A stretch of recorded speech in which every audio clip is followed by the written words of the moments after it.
Kokonozi! Koqo de Bujar, vole! jem mirë me shnet. Ama i ke kamerën, Jo, nuk mundem. Kur ke ardhë? Pardje. Ama bujar, ju si ishtë një kamerë, as kur takojnë, ja? Ja. Vetëm një gjëmë thuj, vetëm ke ardhur apo me familjen? Vetëm. Vetëm, shqyqyrë që folje, hajde të pim një kafe, hajde. Mër bujar, kujdes nëse, këtu ka dhe makina, digjo, atje, shiko, drejtoj kamerën, atje kam një shoqen time, Gjoen, është një mikesha ime, më kaftuar në Hollywood, po, them drejtën, nuk kam qenë i pregatitur, bujar, edhe kam shkrujtur ditë shka, po do pregatit e mirë, pasaj do vete në Hollywood. Po nese do t'i them më vonë ato, pa, të vemi se këtu kam studion time. Ja, këtu e kam studion time, shikoj. Është një qik lartë atje, Hajde, koqo de vole, pas ke kapur Hollywood.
Duk se Amerikan.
Hajde, që bëhet këtu, hajde. Zjen bota. Vlon. Më duke se po na vjen fundi. Po na vjen, bota zjen. Mira vjet, kjo bot po na gënjen. Rotullo, me gjane, rotullo. Më kujtua diçka. Me siguri, kur keni qenë të vegjël, keni lozur si fëmijë, keni vënë gishtin në tokë dhe jeni rrotulluar rreth vetes. Mbani mend? Pastaj, hop, jeni çuar në këmbë dhe keni dashur testi përpara. Por nuk keni mundur se ju janë marrë mend edhe keni rënë jeni plasur për tokë. Po mirë. Po ne që kur kemi lindur jemi rrotulluar bashkë me të, neve si nuk na merren mend mërja, E më mend neve na janë marrë. Me siguri që na merren mend, po ne nuk e kuptojmë, jemi mësuar. Ndryshe nuk kanë si shpjegojnë gjithë ato budallallëqe që kemi bërë dhe vazhdojmë t'i bëjmë akoma. Ja më rrotullohemi bashkë me të, na janë. Kjo rrotullohet rreth vetes. Dim. Po kjo rrotullohet rreth diellit. 2 rrotullime, 2 herë budallëqe, 2 herë me mendje të marrë jemi ne. Rrotullohet kjo botë, rrotullohet. Po mirë. Po sikur të rrotulloheshim edhe ne rreth vetes tonë. Do me thënë, bota rrotullohet rreth vetes, rreth diellit edhe ne rreth vetes tonë. Të bënim 3 rrotullime. Do me thënë, mos të ecim kështu si që ecim tani, si zakonisht, normal, po të ecim duke rrotulluar. Ecim në rrugë duke rrotulluar, shkonim në zyrë duke rrotulluar, punonim duke rrotulluar, edhe në miting për shembull, flet kryetari apo liderin duke u rrotulluar, gjithë populli duke dëgjuar duke u rrotulluar. Hajde sa bukur do ishte. Do ishte gjë e zakonshme xhenëm. Po disa gjëra dhe do humbisnin, për shembull vallëzimi do kishte kuptim. Ose vallëzimi mund të ishte kështu të bëjë një shëtitje kështu drejt vizore, hajde, ai do ishte. Nëse shkoje në shtëpi për shembull, duke u rrotulluar hyj në shkallë, tak, rrotullo.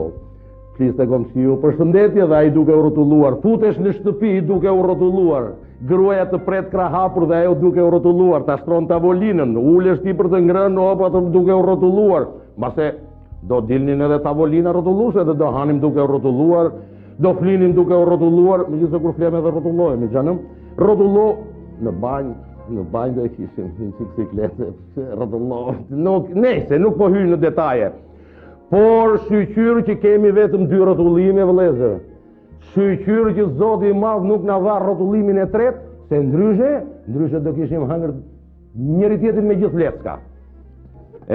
Rrotullohet kjo botë, rrotullohet. Rruzulli ynë, bota jon, ku është mëre? Ja. Toka jon.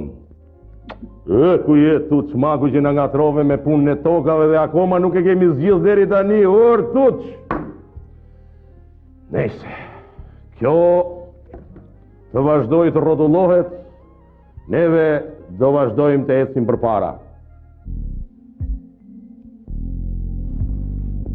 Një libër tjetër që do të thoshja që është tepër interesant është dhe libri titulluar Ngjarjet e Data. Mund të na lexosh diçka? Me kënaqësi, bujar mund të lexojmë diçka, mund të shohim në një datë, në një... Po, kohë lufte në paqe, kështu e kam titulluar një ngjarje të datës 20 maj të vitit 1997. Pra, ishte pikërisht 2 muaj pas i kishin shpërthyer depot e armëve. Kuptohet atëherë, ju kujtohet që i madh dhe i vogël u pajis me armë, u pajisën me bomba. Edhe unë atëherë pata një gëzim jo për shpërthimin e depove, kuptohet, po gruaja ime mbushte 45 vjeç.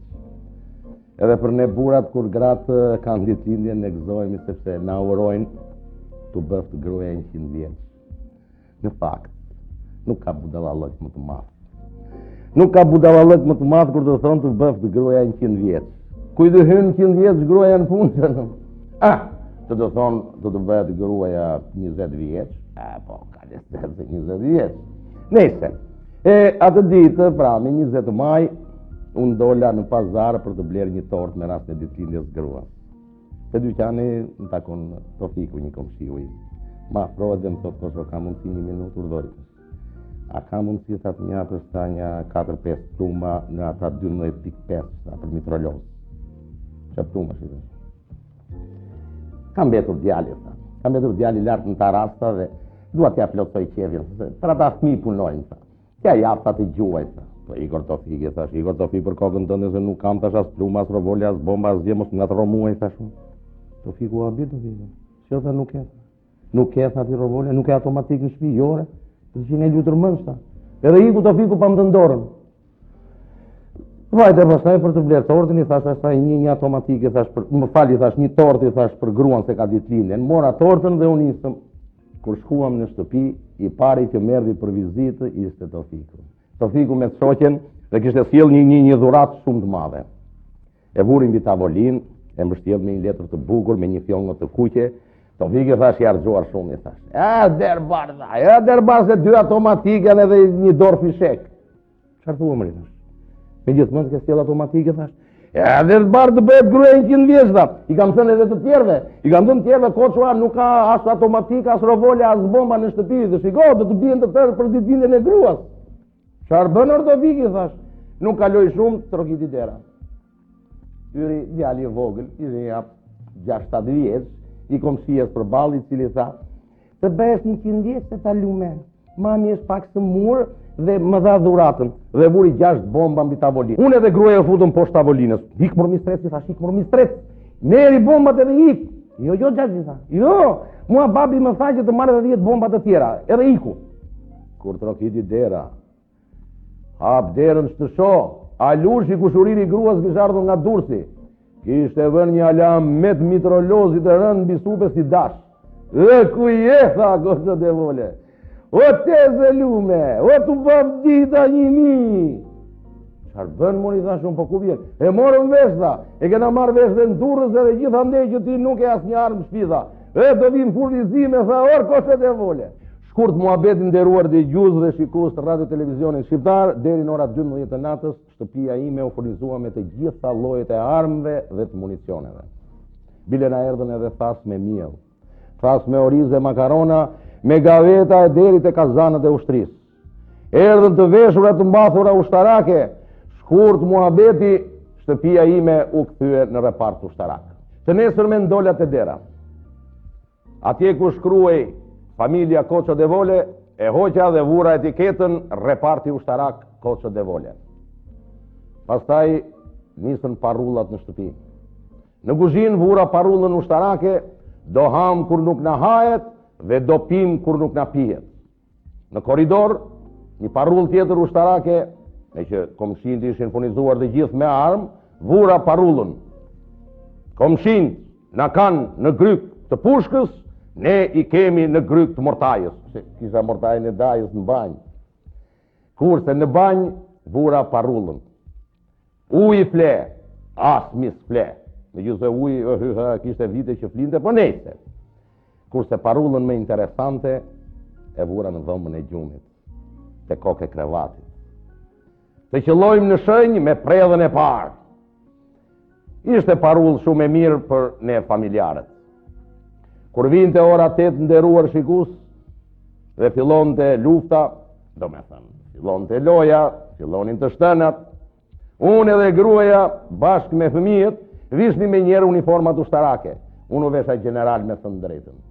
Ndërsa gruaja tha, unë do marrë uniformën e shefit shtabit përgjithshëm. Vise gruaja tha se ti gjithmonë shefi shtabit ke qenë në këtë familje. Kurse 2 djemtë u veshën kapiten, ndërsa vajza togere. Asnjë ushtar në shtëpinë tonë, të tërë në shqiptarët duam të komandojmë.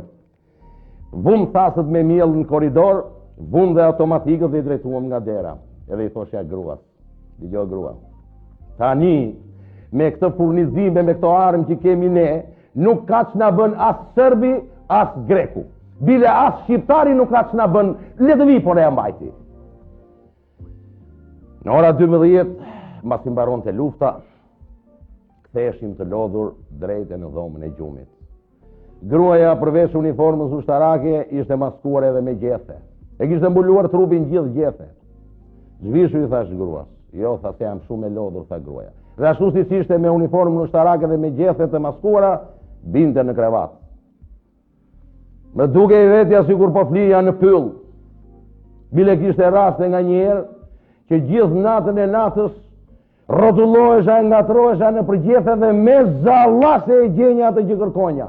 Qa ti bësh i ka lufta këto? Dhe tani të nderuar teleshikues, le të njihemi me librin tim të fundit që kam titulluar Unë Koço de Vole dëshmoj për historinë.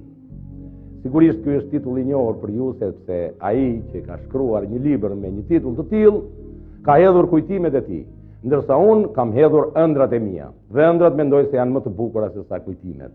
Të gjithë shikojmë ëndra. Edhe unë kam parë ëndra edhe të bukura dhe ëndra të trishtuara. Përpara kam parë ëndra bardhëzi, ndërsa tash i shikoj me ngjyra. Unë po ju tregoj një ëndër të cilën e kam parë me datën e 16 duke u gdhir data 17 janar e vitit 2000. Pash në ëndër sikur shkova në një planet tjetër. Sa arrita atje, brohoritje nga të gjitha anët. Të gjithë bërtisnin Koço de Vole, Koço de Vole. U shkëput një burr me mjekër. Mu afrua dhe më mbuloj me mjekrën e tij. Nuk e pash mirë. Hapa syt edhe më tha, a mjef mua, tha. Po mërë thash unë, ti e Karl Marxi, thash. Po, tha, unë jam, tha, Karl Marxi, tha. Me njith ke, tha. Po, kush nuk ti njef ty o burri, thash unë. Ti në mbive në sy 50 vjetë në paragalimet e një majdi, thash. Mërë po, ç'bëhet, tha, atje në tokë, tha. Atë veprën time, tha. Proletarët gjitha vëndeve na falni, e keni lexuar? Po, mërë, thash, e kemi lexuar. Po, ç'bëhet, tha, ç'bëhet atje në tokë. Po, ç'a do bëhet, thash unë, me tërë ato gjërat që keni shkruar juve, me mësimet që na keni lënë, vazhdon lufta atje. Juve keni ikur, po luftën na e lat neve. Po më falësh, i thash, po unë dua takoj ata miqtë e mi shqiptar. Dhe vajta takova me radh Ismail Bej Qemalin. Pyeta si ishte me shëndet. Merresh me flamur. Qëndiste flamur dhe her pas here shkonte dhe organizonte ceremonira dhe ngrinte flamur. Hajde mor burr, tha, hajde, tha. Hajde na trego se ç'bëhet atje, tha, në Shqipërinë tonë. Thash, nuk kam ardhur, thash, t'u tregoj, thash, por dua të takoj, thash, atë, thash. Këm, thanë ata. Po atë i thash unë të madhin tonë fare, thash.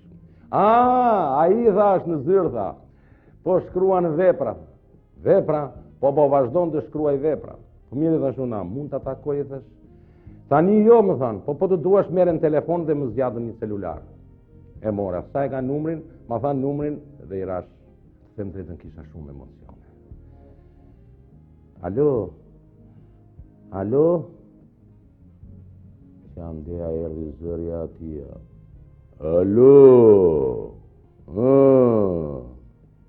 Cili je ti mo?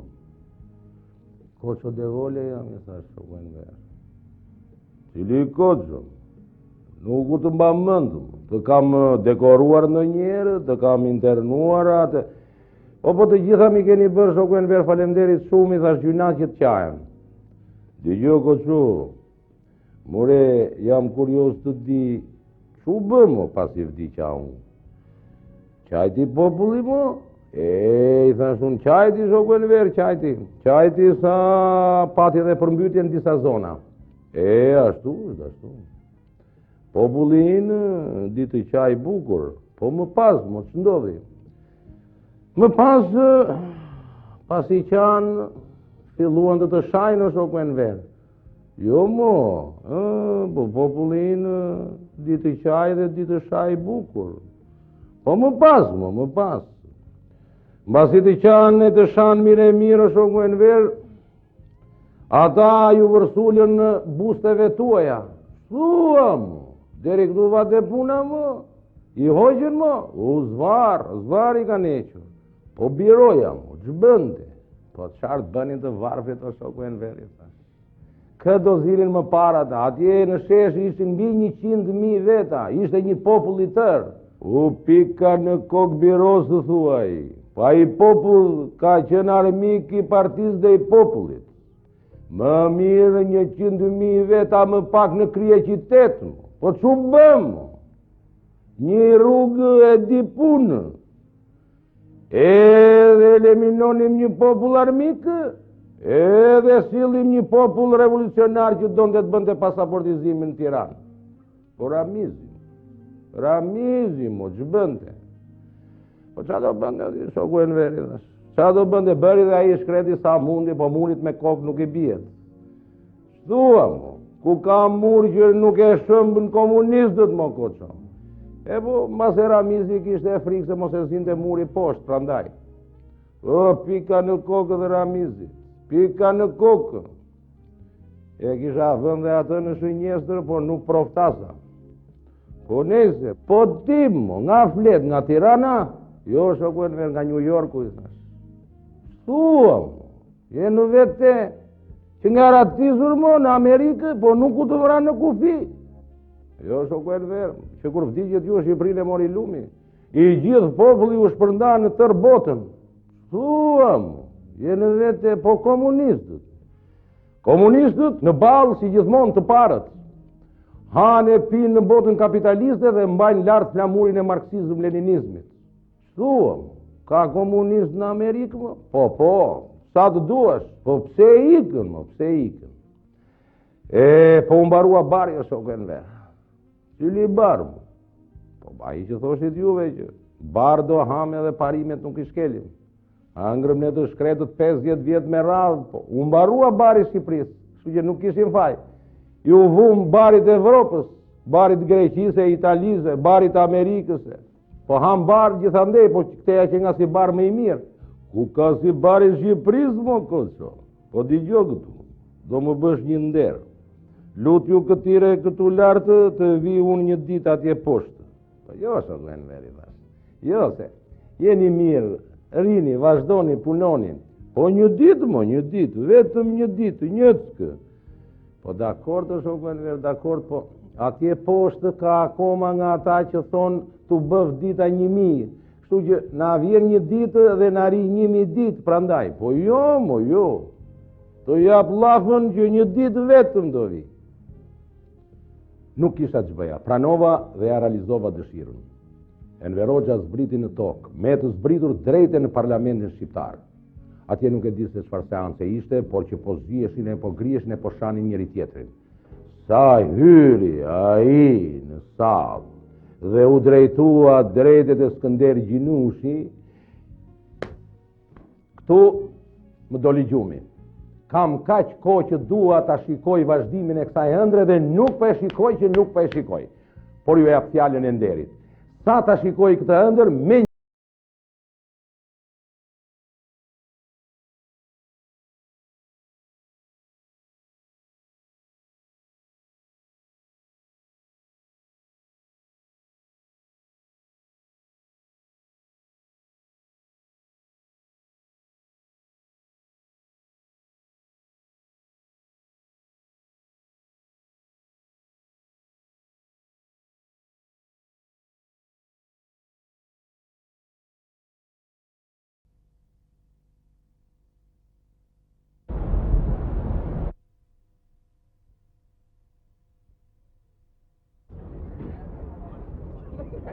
Ej, bujar Kokonozi! Koqo dhe Bujar, vole! ku jem?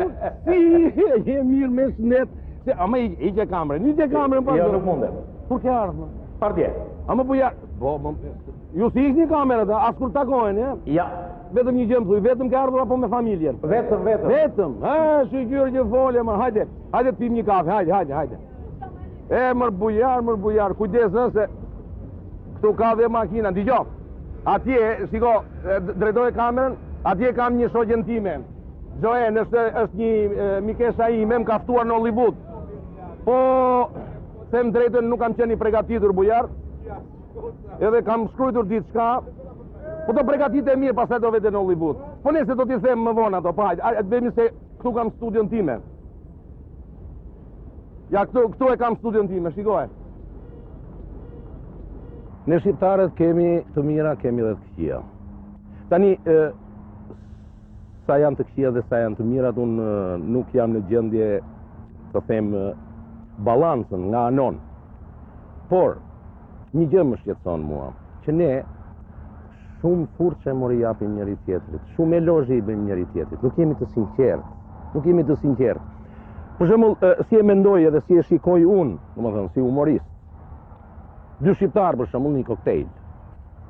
janë veshur bukur, afrohen me njëri tjetri, përshëndeten, të gjithë e dinë që të dy janë zënë, po për sytë e botës, kupton, janë të qeshur me njëri tjetrin, shkëmbejnë buzëqeshje, torkasin gotat. Mua më duket sikur të dy kanë marrë nga një kuti boje në krah, edhe fillojnë të marrin furçet, edhe lyejnë njëri tjetrin. Lyej njëri e lyej tjetri, lyej njëri, lyej tjetri, po kështu përballë, se sa po kthehet njëri nga shokët, ai nxjerr kutin tjetër të bojë së zezë dhe fillon e lyen vape, sa kthehet ai hop me të bardh, prap me të bardh. Pra, përpara neve e lyejmë me të bardh, kurse mbrapa me të zezë. Kjo gjë nuk është se në një kush e di, në një, domethënë është në një mangësi apo një keqje e madhe, por nga ky veprim mendoj se vijnë të këqija. Unë po ju pyes juve, që po më dëgjoni. Ja, unë jam këtu në Amerikë. Mund të më thot në njeri nga ju, ç'dua unë këtu në Amerikë. Më jep në njeri në i përgjigje? Të vështirë e kam. Unë nuk duhet ri këtu, kuptohet. Shpesher mua më kanë thënë që, koço, ti ke publikun atje, të pret publiku. Ti i mungon publikut në Shqipëri. Kurse unë them që më mungon mua publiku shqiptar. Unë nuk e kam atë publik këtu, kuptohet. Dhe neve kemi të vështirë dhe ndofta ne humoristëve nuk na shkojnë këto fjalë kështu me emocion, si thuash, po më dhëm shpirti. Edhe dihet që loti i shpirtit është më i hidhur se sa loti i syrit. Kur ika në Amerikë, të them të drejtën, asnjë nga miq dhe shokët e mi nuk më tha, koço, mos ik. Kurse kur erdha, më thanë të gjithë mirë se erdhe. Sigurisht kjo fjalë më duk një fjalë magjike, e cila më ngrohu shpirtin dhe thash vërtet unë do ri në Shqipëri. Mbrëmja dhe festa që organizuan shokët dhe miqtë e mi kaloi vërtet në një atmosferë të gëzueshme dhe miqësore si themi ne, dhe vërtet u kënaqja shpirtërisht. Ishte e papritur për mua, ishte e befasishme. Megjithatë mbrëmja mbaroi dhe shokët i hipën makinave dhe ikën. Mua më lanë, një lanë mes shiut. Çfarë bëhet ashtu? Ta ikën dhe unë kaq ishte e gjitha. Unë isha në hotel, nuk ishte drita, thashun koço, shokët ikën, drita nuk ka, më mirë ik në Amerikë. Dola në rrugë, rash një grop me baltë. Koço, thashun këtu nuk është gjë, më mirë hik. Po aty erdhi një shoku im me makinë. Kot shoku i jem, more, tha, hip në makinë. Më foli gjëre gjatë për planet e tij, për biznesin e tij, ma ngrohu shpirtin, kur i thani thash do ri. Nuk do hiki, thash. Mi po në atë kohë për plas makina, thashun. Këtu po vriten fare, më mirë po iki. Të mos e zgjas. Kur ka drita, themi do rim, kur s'ka, themi do ikim. Kjo është një dilemë pothuajse me gjithë shqiptarët. Megjithatë, me këto rrugë të prishura, me këtë jetë të shprishur, të gjithë shqiptarët që kanë ikur, mendjen dhe shpirtin e kanë këtu, në Shqipëri. Sepse kanë shpresë se një ditë do të rregullohen. Kur do rregullohen? Unë them shumë shpejt. Sa shpejt? Mos ma kërkoni mua. Sinqerisht jo them, po që do rregullohet.